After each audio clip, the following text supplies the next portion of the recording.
Hello, hi everybody. It's Ntem Tumuye here. Thank you so much for tuning in to Inside Thursday.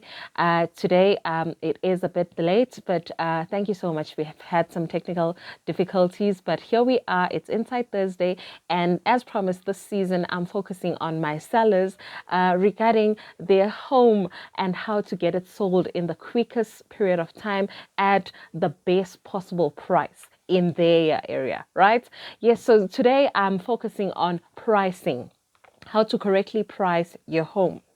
So, of course, your house is your most treasured possession or asset. But even though we as agents will definitely listen and consider your goals as well as your challenges, but we still need to assist you in pricing your home strategically and as well as competitively in the current market.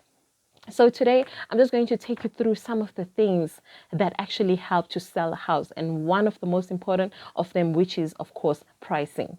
So one of the three things that actually determine pricing, number one is price, of course, that determines the selling of the house. Number one is pricing, of course. So pricing is not determined by ourselves as the agents and not by you as the sellers. This is determined by the market. We will dwell on the market just now so you can understand what I mean when I say it is determined by the market. Number two, it is also determined by the presentation of the house. So how your house is staged, we work together, myself as the agent and yourself as the seller, in order to present your home in the best possible light, as well as the last one being marketing, which we will dwell on the next episodes as we continue on this season. But previously we spoke about a presentation. It's so important. I'm sure we all understood. Thank you for your comments and your likes on the previous video. I truly appreciate all of the viewings. Now let's go into pricing and what is actually the market. So the market speaks of the supply and the demand in a particular area or region or country. So this speaks of the average pricing in that area or region or country, as well as the best selling price in that area. So like I said, one of the first things that help to sell a house is price, the second being presentation, as well as marketing. But we need to dwell on pricing. So the best way to price your property is to work with your agent, of course, to determine, of course, taken from the data that your agent will bring to you, what is the best possible price in that area that has been achieved before from the houses that are registered in that area, not only from those, but also the houses that are currently in the market, because you need to understand that buyers are comparing houses as they shop for their next home. So I'm just going to explain to you what actually is the market. So the market speaks of, as I mentioned earlier, supply and demand. So we have different kind of market. Every market is unique. The one that we're experiencing right now is a very totally tricky one and a much challenging one. But as I said, it speaks of high supply and demand. So when there's a high supply of properties, of course, and a low demand, then developers would obviously be forced to reduce their prices. And then that would leave us at a buyer's market, of course. And so then we have, when we have low supply and high demand from buyers, then obviously the prices will rocket because the pool of buyers is a bit more. And there we are experiencing what we call a seller's market. So what are the things that affect a market? Could be like we saw during the lockdown. We had low interest rates and the pool of buyers was a bit bigger because there was much more affordability since interest rates were lower. But now, as we see now, inflation on prices and everything. So as inflation increases, of course, the price of goods and services is of course escalated as well. So we tend to experience lower pool of buyers. So that is some of the things that affect a market. I hope now it makes sense when I usually tell my sellers, I don't determine the price. You don't determine the price, but the market determines the price. So sometimes when you price a property and it stays in the market, sometimes it actually speaks of the market rejecting the pricing of your property.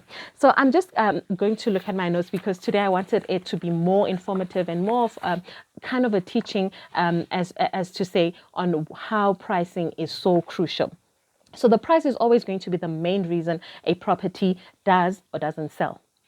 Those who have sat for months or even years, I know there are people who've tried to sell for years.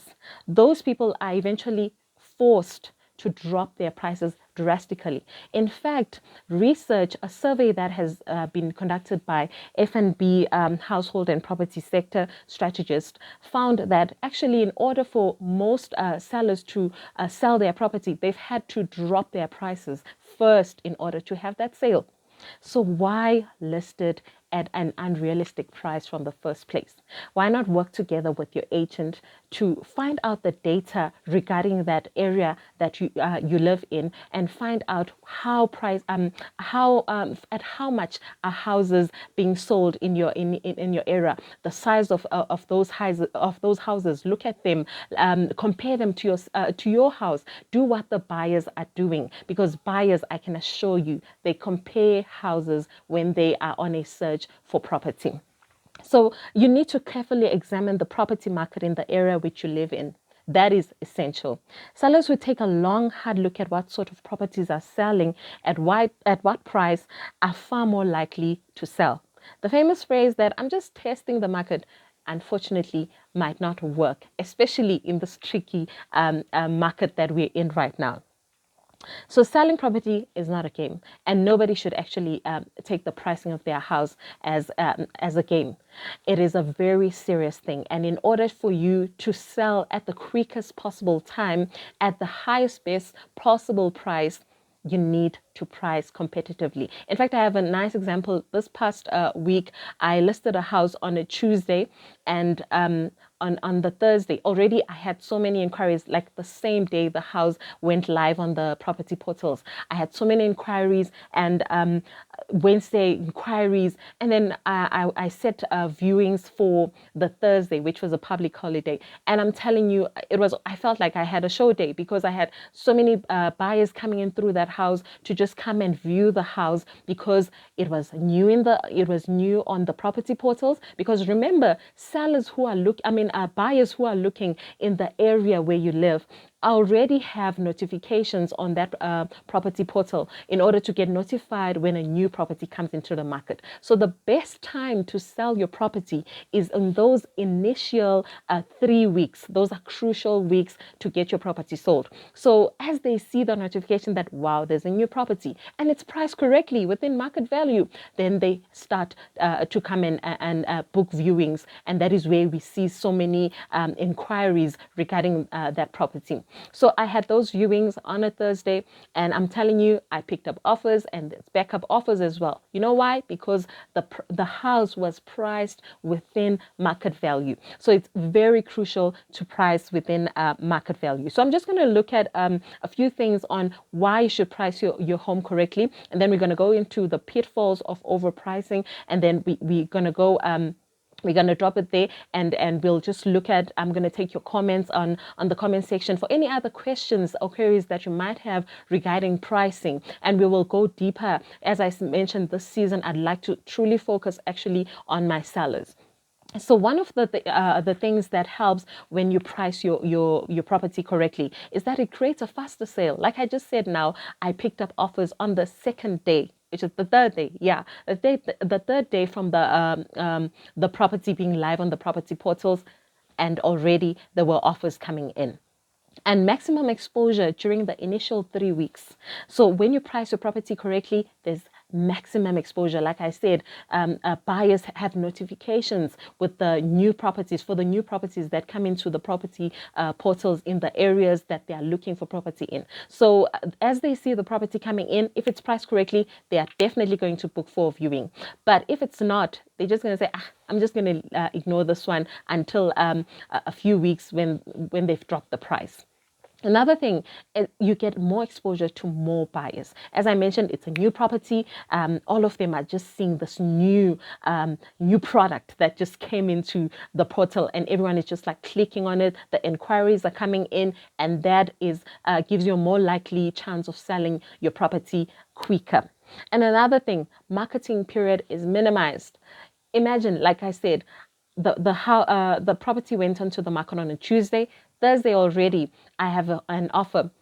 The house is already sold, basically, and it's as simple as that. You minimize the marketing period, and you know that if you really want to sell quicker and you want to move into a new area, you can start packing, because hey, I know my property is priced to sell, so it's definitely going to go at a short period of time. So also increased advertising response, and also this is my best, it stimulates buyers' interest, and not only that, but that attracts competing offers.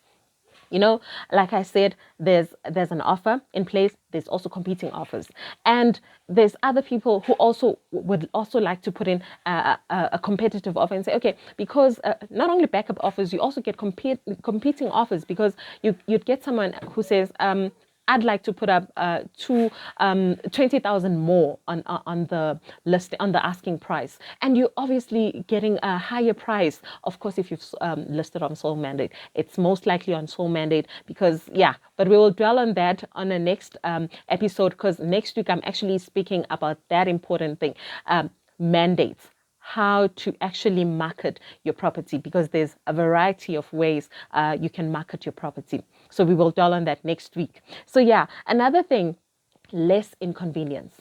When it sits there on the market, you can't even start to plan where you are going to. You can't even start viewing houses of your next house, because you don't know how long it will take for the house to sell and how long it will stay on the market. So we're going to look now at some pitfalls of overpricing. So the first one is competing properties become more attractive. Imagine, because your property is overpriced, now people start looking at other properties that are competing with yours. So you're creating attractiveness to the other properties instead of people looking at yours. And it extends marketing period, and the property is shuffled further down on the portals.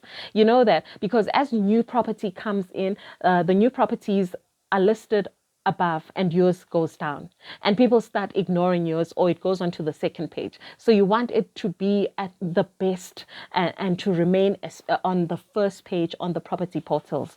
Another thing is that best buyers are lost along the way.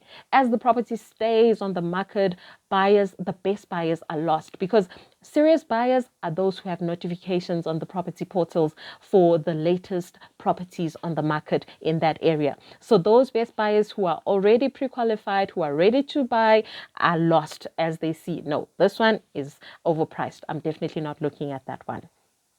And also, advertising response is reduced.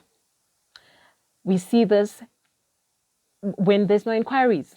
Like the first week passes, no inquiries. As I said, the first initial 3 weeks is the crucial time where you see that your property is priced correctly, when you start seeing inquiries. But the moment you put your property on the market and there's absolutely no inquiries, then you know that there's a problem, especially the first 3 weeks. Then you know that you've priced above the market. Continuous price reductions. Oh, those ones, I actually dread reducing a house, because you will definitely go from reducing it by 10,000, reducing it by 20,000, and yeah, you continuous reductions, but still people will not have an interest, because the house has been there on the market for so long. Another thing, it discourages offers from potential buyers. Buyers eliminate the property based on price. Best marketing time is lost, which is that first 3 weeks. Property becomes stale on the market because it's been there for so long. People are just so bored about it. I mean, we agents, we even try to refresh the pictures, get new pictures, but it just doesn't work. When the property has been there, it's even better to just remove it from the market and then restart again. Yeah, another thing, the house finally sells below market value, which is what we do not want to happen. Because if the house market value says 500,000 and you price it at 700. And eventually, because you'll have to continue to reduce and reduce, eventually you'll have to sell even below 500,000. So that is one of the pitfalls. Those are some of the pitfalls of overpricing your property. So overpricing your home in order to leave room for negotiation, all of those things that we hear, almost always backfires and leaves sellers with a house that sits on the market. So those are the things that we need to consider as we price our home. So we always need to work together with our agents and determine the proper price based on the data that they show you, that these are the houses that are currently in the market, because we do what we call a comparative market analysis, where we actually compare it with the houses that are there in the market, obviously comparing apples with apples, houses that are similar with yours, and also comparing it with houses that have recently sold in the area. Those have just recently registered, so that you know that houses that are so many square meters with so many bedrooms actually sell at 850 in my area. I can't price my property at 900 or a million. So those are some of the things that you really need to consider. And one last tip, as always, I will definitely give you a tip when it comes to choosing an agent. Never ever select an agent based on the price they give you, but rather the accurate information that they give you, their ability to market your home and get the best results. So the best way to choose a property agent is for you, a property practitioner, is for you to sit down with a property practitioner and actually hear what do they know, what knowledge do they have regarding the area, the market in that area, and based on that information, you can make your decision of going ahead with that agent. And one last tip before I go into mandates next week: always list on Soul. Always list on Soul. Next week, we will discuss that, why you need to go on to Soul. But firstly, I will take you through some of the other ways that you can use to market your property. Thank you so much for tuning into this video. This one was, as you can see, it was much more teaching, but also I've tried to keep it very short, because I want us to actually dwell into it much more deeper, because I usually send this out also to some groups in my farming areas, and so I want us to dwell deeper into this. Any questions that you might have, of course, we will look at some of the challenges and the goals that you have, and we will definitely take into consideration those and still put together that comparative market analysis that will help guide us to not move far away from market value. Thank you so much. It's Cynthia Mtimunye once again, and please do like, subscribe, and comment down below. Thank you so much. I truly appreciate it. Have a blessed evening. Bye.